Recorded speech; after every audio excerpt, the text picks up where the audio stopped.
how to add a VIP-specific SLA.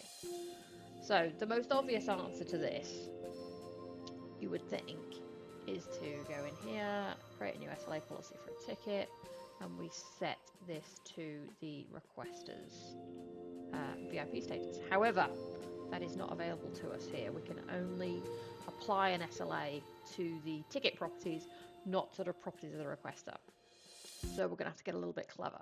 And this is quite a common need in Freshservice, fields, not business rules, that where we need to add hidden fields into tickets that then allow us to do different things within the workflow. So I'm going to add a field here called VIP ticket. I'm going to say no, yes, and I'm going to hide that from the requester on their side.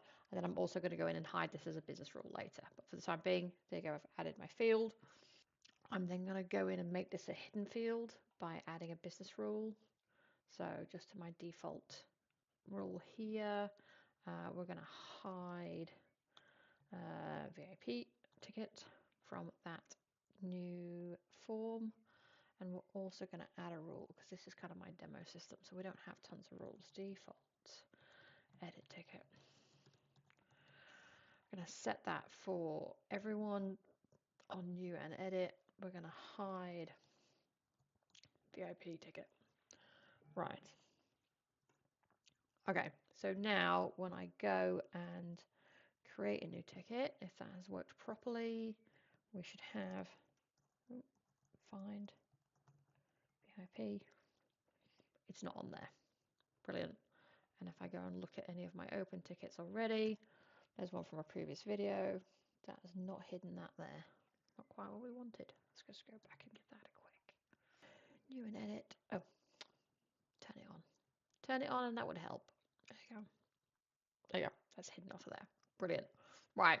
So quite often in our systems, email is still the main incoming journey of tickets. As much as we try and get people to go into the portal and raise a standard request and all of those things, we know it just doesn't happen.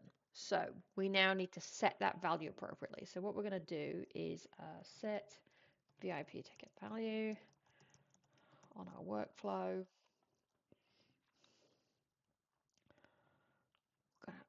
There we go. So when a ticket is raised, we're going to run this workflow. We're going to check the requester fields. VIP user is selected. And then we're going to, set the value VIP ticket as yes.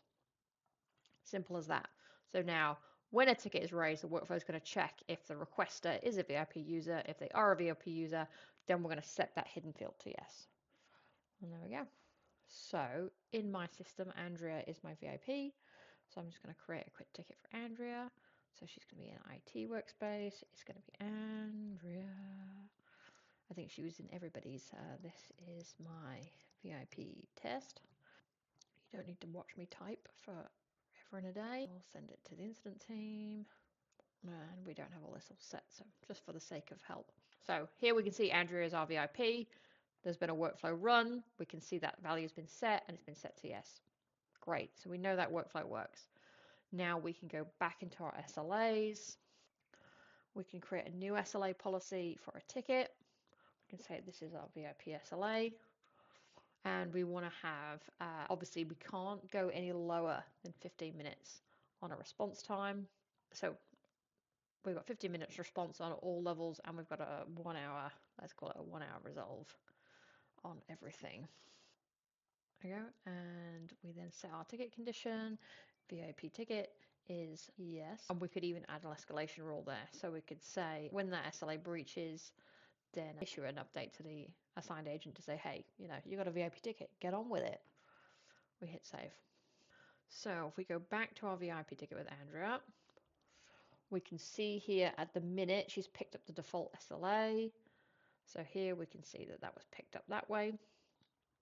If I now make an update to this ticket, let's just add some stuff here and hit update, we should see, there you go, that SLA is now updated and it's picked up our VIP SLA. If I then go and pick a